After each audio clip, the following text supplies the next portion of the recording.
मागच्या भागात तुम्ही वाचले की केतकीच्या आयुष्यात दुःखांनी आता येणे कमी केले होते आणि आनंदाने आपली जागा बनवली होती. आता कधी नव्हे ते केतकीच्या चारही बाजूंनी आनंद होता. पण अजून एक आनंद तिच्या आयुष्यात येणे बाकी होते. असं म्हणतात ना, देव देतो तेव्हा छप्पर फाडून देतो आणि दुःख येतात तेव्हा चारही दिशांनी येतात. तसंच काहीसे केतकीच्या आयुष्यात घडणार होते. चला पाहूया या भागात तो कोणता आनंद आहे जो केतकीच्या आयुष्यात येणार आहे. आता पुढे केतकी रोजच्या प्रमाणे आपल्या कामात गुंतलेली होती. तिला थोडा थोडा ताप होता आणि 3-4 दिवसांपासून तब्येतही नीट नव्हती. पण तिने आपल्या तब्येतीकडे फारसे लक्ष दिले नाही. कामाच्या दरम्यान तिला चक्कर आली. ती घरी एकटीच होती म्हणून थोडा वेळ आराम केला. पण तरीही तब्येत सुधारत नव्हती आणि तिला सतत उलट्याही होत होत्या. तिला वाटले किशोरला कळाले तर ते उगाचच चिंताग्रस्त होतील, म्हणून तिने त्याला न सांगताच डॉक्टरकडे जाण्याचा विचार केला. केतकी ताबडतोब डॉक्टरकडे गेली. तिथे गेल्यावर तिला कळाले की ती आई होणार आहे. आता तर केतकीच्या आनंदाला सीमा राहिली नव्हती. ती डॉक्टरकडून थेट देवळात गेली.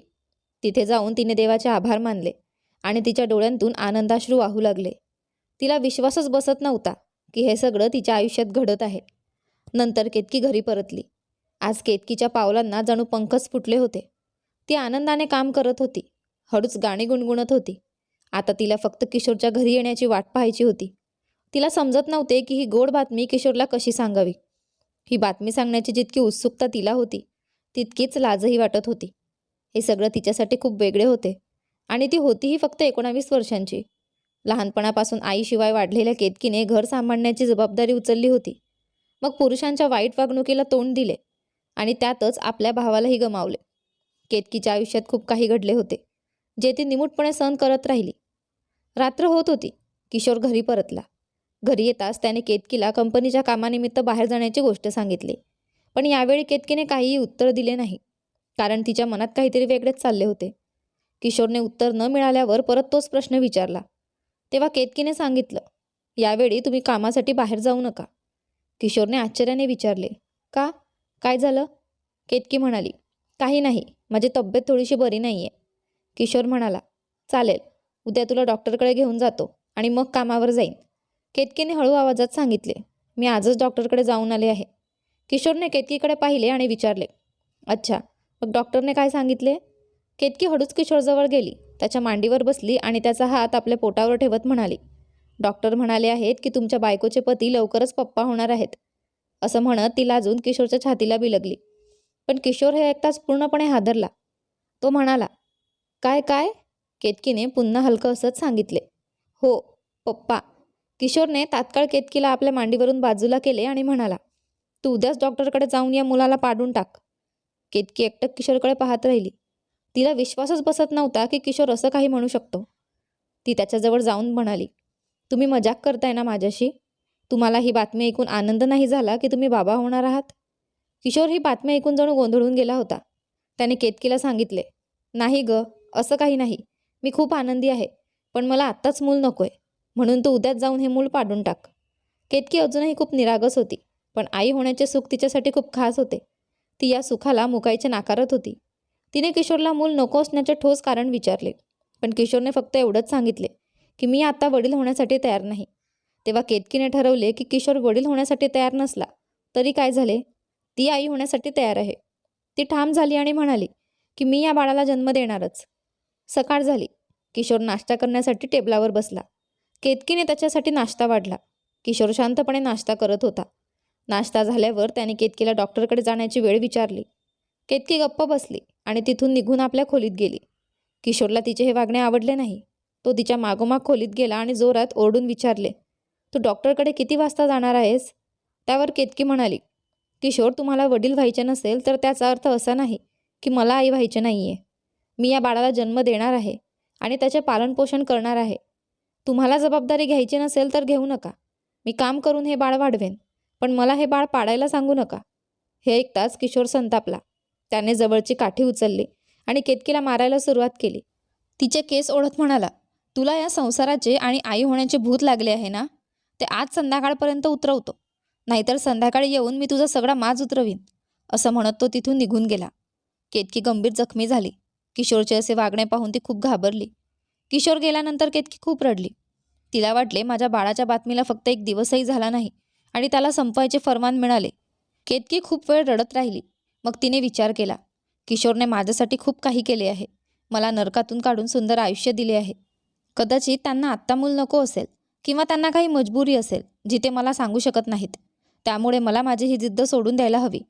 एकदा किशोरचे म्हणणे मान्य करून पाहते, पण पुढच्या वेळी त्यांची एकही गोष्ट ऐकणार नाही. केतकी उठली आणि डॉक्टरकडे जायला निघाली. पण तिच्या मनात अजूनही हजारो प्रश्न होते. ती विचार करत होती, किशोरला मूल का नकोय? आमच्याकडे सगळं काही आहे, मग अशी कोणती मजबुरी आहे? ते मोठे सुख का नाकारतायत? देवाच्या कृपेने आईबाबा होणे हे खूप नशीबवान लोकांना लाभते आणि किशोर इतक्या मोठ्या सुखाला नाकारतायत. हे देवा, काहीच समजत नाहीये. आता तूच मला मार्ग दाखव. असा विचार करत ती डॉक्टरकडे चालली होती. तेव्हाच तिला मागून आवाज आला, केतकी, अरे केतकी, थांब. केतकीने मागे वळून पाहिले तर रोजा होती. रोजा त्या कोठ्यावर साफसफाईचे काम करत होती जिथे केतकी आधी राहत होती. शिवाय ती केतकीची चांगली मैत्रीणही होती. केतकी रोजाला पाहताच आनंदाने तिच्याकडे धावत गेली आणि तिला जोरात मिठी मारली. ती फुटून फुटून रडायला लागली. तिला वाटले कित्येक काळानंतर तिला कुणी आपलेसे भेटले. रोजाने विचारलं, अगं केतकी, तू असं का रडतेस? काही झालंय का? केतकीने ते ताडत हसत सांगितले, अगं नाही ग, खुडी आहेस का? तुला पाहिले म्हणून अश्रू अनावर झाले, बस एवढंच. केतकीने विचारले, तू इथे कशी आलीस आणि तुझ्यासोबत अजून कोणी आहे का? रोजा म्हणाली, नाही ग, मी एकटीच आले. माझी आजी इथे राहते. त्यांची तब्येत ठीक नव्हती म्हणून त्यांना पाहायला आले. पण मला काय माहीत होते तूही इथे आहेस आणि तुला भेटेन. केतकी म्हणाली, चल माझ्या घरी ये. माझे घर इथेच जवळ आहे. रोजा म्हणाली, नाही ग केतकी, आता मला खूप घाई आहे. पण एखाद्या दिवशी वेळ मिळाला की नक्की तुझ्या घरी येईन. केतकी म्हणाली, पण कसं येणार? माझ्याकडे फोनही नाही आणि इतक्या मोठ्या शहरात तू मला कशी शोधणार? रोजा मोठ्याने हसल्याने म्हणाली, काय ग बोलतेस? किशोर भाऊ दर महिन्याला कोठ्यावर येतातच. त्या दिवशी मला संधी मिळाली तर त्यांच्यासोबतच तुझ्या घरी येईन. केतकीला किशोरच्या कोठ्यावर जाण्याबद्दल काहीच माहीत नव्हते. त्यामुळे ती थेट रोजाला विचारू शकत नव्हती. तिने विषय बदलत विचारले, हो, पण त्यांनी मला सांगितले होते की ते अलीकडेच तिथे जाऊ लागले आहेत. रोजानेही याचा विचार केला नाही की केतकी आणि किशोरमध्ये काय सुरू आहे किंवा किशोरने कोठ्याविषयीची गोष्ट केतकीला सांगितली आहे का नाही. ती सरळ बोलून गेली, नाही ग केतकी, ज्या दिवशी किशोर भाऊ तुला घेऊन गेले ना, त्यानंतर ते दर महिन्याला रज्जोताईला भेटायला येतात. रज्जोताई तर त्यांच्यावर खूपच खुश आहेत. काय माहीत किशोर भाऊने तिला कोणता जादूचा मंत्र दिलाय. मी कित्येकदा त्यांच्याकडे तुझ्याबद्दल विचारते, पण ते प्रत्येक वेळी विषय टाळून निघून जातात. मला वाटले तुला या चकाकत्या दुनियेने आम्हाला विसरायला लावलंय. केतकी आणखी काही विचारण्याच्या आतच रोजा म्हणाली, मला घरी जायला उशीर होतोय, आणि निघून गेली. पण केतकी मात्र तिथेच उभी राहिली, विचारात गुंतून. किशोरचे असे तिच्यापासून लपवून कोठ्यावर जाणे, तेही दर महिन्याला, हे तिच्यासाठी खूप विचित्र होते. तिला आठवले, किशोर नेहमी सांगायचा की तो कंपनीच्या कामासाठी शहराबाहेर जातो. मग तो खरंच तिथे जात असेल का? पण जर जातही असेल तर तिला का लपवत होता? आणि तो कोठ्यावर जातो तरी का? हे देवा, असं काय आहे जे किशोर माझ्यापासून लपवतोय? केतकी विचारात गुंतून रस्त्यावरच उभी राहिली. तिच्या मनात विचारांची गर्दी झाली होती. हे सगळं माझ्याबरोबर का घडतंय? सत्य काय आहे हे कसं कळणार? कोण खोटं बोलतोय आणि कोण खरं? आणि हे बाळ, आता याचे काय करू? किशोरची गोष्ट ऐकून याला मारून टाकू का? की कोठ्यावर जाऊन किशोरचा खरा चेहरा समजून घेऊ? खूप वेळ विचार करून केतकीने ठरवले की जोपर्यंत तिला सत्य कळत नाही तोपर्यंत ती किशोरच्या कोणत्याच गोष्टीला मान्यता देणार नाही. तिने ठाम निर्णय घेतला आणि आपला रस्ता बदलून कोठ्याच्या दिशेने निघाली. केतकी कोठ्यावर पोचताच सगळे तिला पाहतच राहिले. हे पाहून केतकीलाही थोडेसे विचित्र वाटले. पण किशोरबद्दल विचारायचे तरी कुणाला? रज्जोताई एकच अशी व्यक्ती होती जिला किशोरबद्दल सगळं माहीत होते, पण तिच्याकडून सत्य उगारणे खूप कठीण होते. केतकीने ठरवले की सरळ बोलून काहीच होणार नाही, थोडं राजकारण करावे लागेल. म्हणून तिने रज्जोताईसमोर सगळं माहिती असल्याचा आवांडला. ती सरळ रज्जोताईला भेटायला गेली. रज्जोताई तिला पाहून आश्चर्यचकित झाली. काही बोलण्याच्या आधीच केतकी म्हणाली, पहा ताई, मी परत आले इथे तुमच्या कोठ्यावर, आणि आनंदाने तिच्या गळ्यात पडली. केतकीच्या या बदललेल्या वागण्यामुळे रज्जोताई गोंधळली, पण त्यांना त्याचा काही फरक नव्हता. रज्जोताईंचा धंदाच पहिला महत्त्वाचा होता आणि केतकीच्या परत आल्यामुळे त्यांचा धंदा चांगल्या वेगाने चालणार होता. त्यामुळे त्यांनीही आनंदाने केतकीला मिठी मारली. पण अचानकच त्यांच्या तोंडून निघाले, अरे पण किशोरने तर वर्षभराची गोष्ट सांगितली होती, मग त्याने अचानक आपला निर्णय का बदलला? आणि गेल्या महिन्यात आला तेव्हा काही सांगितलेही नाही. केतकीला या गोष्टींचा काही पत्ता नव्हता, पण तिला रज्जोताईंना हे दाखवायचे होते की तिला सगळं माहीत आहे आणि किशोरचे सत्य समजून घ्यायचे होते. म्हणून तिनेही रज्जोताईंची सहमती दर्शवत म्हटले, अहो ताई, ते मला थांबवायला सांगत होते, पण मला तिथे बरे वाटत नव्हते. आणि ते स्वतः दर महिन्याला इथे येत असतात, पण मला आणत नव्हते. म्हणून मी कोणालाही न सांगता इथे तुमच्याकडे आले. रज्जोताईंनी चेहरा वाकडा करत म्हटले, पाहिलंस ना केतकी, तू तुझ्या किंवा किशोरच्या मर्जीने आली असलीस तरी माझे आणि किशोरचे ठरलेले होते वर्षभराचे. त्यामुळे मी माझे वर्षभराचे पैसे घेणारच. मग तू इथे धंदा कर किंवा तिथे. हे ऐकून केतकीच्या पायाखालची जमीनच सरकली. तिच्या मनात विचार आला, धंदा? माझ्या आणि किशोरच्या लग्नाला धंदा का म्हणतायत या ताई? किशोरने त्यांना आपल्या लग्नाबद्दल काहीच सांगितले नाही का? केतकीने विचार केला की रज्जोताईंना रागात आणले तरच ते सगळं खरं सांगतील, म्हणून ती त्यांना भडकवायला लागली. केतकी म्हणाली, अहो ताई, तुम्हाला माहीत आहे का, किशोर खूप पैसेवाला झाला आहे. त्यांनी एक नवीन घर घेतलंय, तुमच्या कोठ्याच्या दुपटीने मोठं, आणि त्यांनी मला तिथे पत्नी म्हणून ठेवले आहे. हे ऐकून रज्जोताईंना प्रचंड संताप आला. त्या लालबुंद होत म्हणाल्या, खूप मोठा फसवा निघाला तुझा किशोर. तुला विकून त्याने इतके पैसे कमावले आणि मला भाड्याच्या पैशात फक्त नाणे टाकून गेला. येऊ दे त्याला, यावेळी त्याच्याकडून प्रत्येक पैशांची वसुली करीन. चांगले झाले तू इथे आलीस. आता मी तुला पुन्हा धंद्यात लावून खूप पैसे कमवीन आणि त्या किशोरची योग्य जागा दाखवते. त्या पुढे म्हणाल्या, मीच मूर्ख होते. त्याच्या बोलण्यावर विश्वास ठेवला आणि तुला त्याच्यासोबत पाठवले. पण काय करू, त्याने दर महिन्याच्या अशा रकमेचे आश्वासन दिले की मी नाही म्हणू शकले नाही, आणि नंतर पैशांच्या बाबतीत नाटक करत राहिला की चांगली कमाई झाली नाही. इकडे मात्र स्वतःचा महाल उभा केला, तो सुद्धा माझ्या पैशांवर. फसवणूक करणारा कुठला? हे सगळं बोलत त्या दुसऱ्या खोलीत गेल्या. केतकी तिथेच बसून राहिली. तिच्या डोळ्यांतून अश्रू वाहत होते. तिला आता एक गोष्ट स्पष्ट झाली होती की किशोरला हे सगळं माहीत नव्हते, आणि जर रज्जोताईंनी त्याला फोन करून काही सांगितले तर गोष्टी आणखी बिघडतील. म्हणून केतकी तिथून काहीही न सांगता शांतपणे निघून गेली. पण आता तिच्या मनात दुःखाचे काहूर माजले होते. ती हे सगळं कोणाला सांगणार? त्या किशोरला, ज्याला तिने आपला जीवनसाथी मानले होते, ज्याला ती आपला देव मानायची. किशोरबद्दल जे काही सत्य तिला समजले होते ते ऐकून ती स्वतःवरच संताप करत होती. पण तरीही तिच्या किशोरवरचे प्रेम तिला खोटी समजूत घालत होते. केतकीच्या मनात विचार आला, रज्जोताईंनी असं का म्हटले की किशोरने मला त्यांच्या धंद्यासाठी भाड्याने घेतले? किशोरने तर मला पत्नी बनवलंय आणि चांगली जीवनशैली दिली आहे. पण धंदा? त्यांनी माझ्याकडून असं कधी काही केले नाही. उलट त्यांनी मला खूप प्रेम दिले. हो, थोडेफार भांडण झाले आहेत, पण ते कोणत्या नवरा बायकोच्या नात्यात होत नाहीत. नाही नाही, मी काय विचार करत आहे? माझ्या किशोरवरील प्रेमाने मला आंधळे केले आहे आणि मी त्याच्या चुकीचा विचार न करून स्वतःला खोटे सांत्वन देत आहे. पण त्यांना मला कोणता व्यवसाय करायचा आहे आणि का करायचा आहे हे मला का समजत नाही. माझ्यासोबत पुरे. आणि मग केतकीला कळाले की तिच्यावर 2दा बलात्कार झाला होता, ज्याबद्दल किशोरला कळाल्यावर त्याने गडबडही केली नाही. आता केतकीच्या मनाला भीती वाटू लागली की हे खरे की माझ्यासोबत या पाप्यांनी जे काही केले ते किशोरचेच षडयंत्र असेल तर? नाही नाही, हे होऊ शकत नाही. किशोर माझ्याशी हे करू शकत नाहीत. आता मला त्यांच्याशी बोलावे लागेल की हे सर्व काय आहे. या सगळ्याचा विचार करत केतकी आता घरी पोहोचली होती. पण किशोरला घरी पोहोचायला अजून 6 तास बाकी होते. पण केतकीसाठी आता हे 6 तास 6 जन्मापासून ते तिथेच असल्यासारखे वाटत होते. घरची सगळी कामे पटकन उरकून ती गेली आणि दरवाजाजवळ ठेवलेल्या खुर्चीवर बसून किशोरची वाट पाहू लागली. आज केतकीसाठी प्रत्येक सेकंद तासाभरासारखा होता. ती पुन्हा पुन्हा फक्त घड्याळाकडे पाहत होती. काही वेळाने केतकीची प्रतीक्षा संपली आणि किशोर वेळेवर घरी पोहोचला. आज केतकी किशोरच्या घरी पोहोचली तेव्हा तिला आनंद तर नव्हताच, पण खूप भीती वाटत होती की तिने किशोरबद्दल जे काही ऐकले ते खरे ठरले तर. किशोर नेहमीप्रमाणे घरात शिरला आणि केतकीच्या कपाळाचा मुका घेतला आणि म्हणाला, हाय. आत आल्यावर माझे मन हलके झाले आहे. केतकीनेही खोटे हसत किशोरला मिठी मारली आणि त्याच्यासाठी चहापाणी आणायला गेली. आणि ती परत आल्यावर किशोरने तिला स्वतःकडे ओढले आणि तिला आपल्या कुशीत बसवले आणि तिच्या केसांची खेळत म्हणाला, तुला माझ्या प्रेमाचा कंटाळा आला आहे. तुला मिठी मारून दिवस संपतो. केतकीला किशोरचे सत्य आतून खाऊन टाकत होते. पण किशोरचे केतकीवरचे प्रेम तिला अजूनच जड होत होते. कसे तरी केतकीने किशोरशी बोलण्याची हिंमत वाढवली होती. पण किशोरचे तिच्यावरचे प्रेम, अरे रे. केतकीला आता किशोरवर संशय आल्याचा पश्चाताप होत होता. काही वेळाने किशोरनेच केतकीला विचारले की तू आज डॉक्टरकडे गेली होतीस तर त्यांनी तुला डेट कधी दिली? केतकी बराच वेळ गप्प बसून राहिली. आता किशोरला शंका आली की कदाचित केतकी आज डॉक्टरकडे गेली नसेल. आता त्याचे मन अस्वस्थ होऊ लागले आणि त्याने पुन्हा एकदा मोठ्या आवाजात डॉक्टरांनी सांगितले ते सांगितले. केतकीने पुन्हा उत्तर दिले. आता किशोरचा राग वाढल्यासारखा वाटत होता.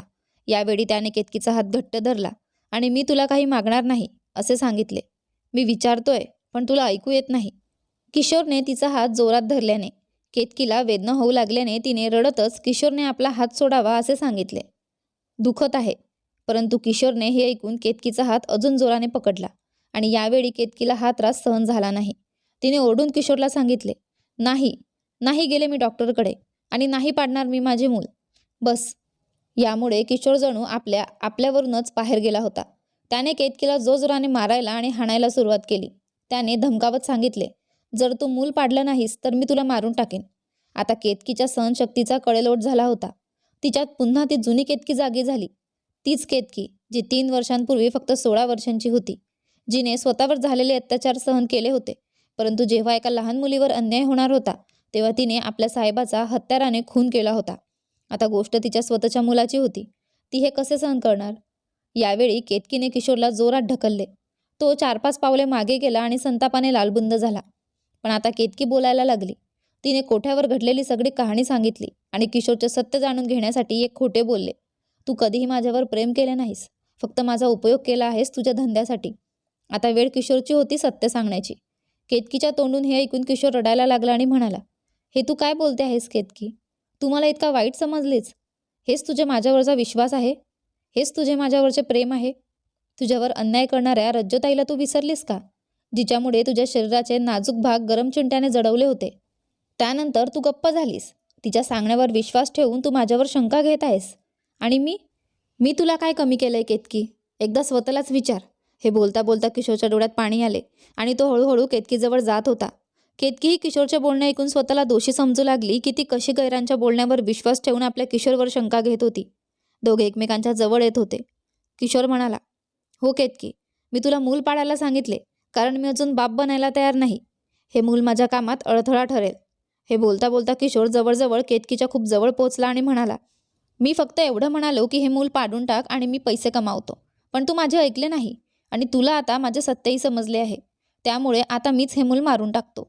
हे ऐकताच केतकीने किशोरकडे पाहिले. किशोरने आपल्या मागून चाकू काढला आणि केतकीच्या पोटात खुपसला.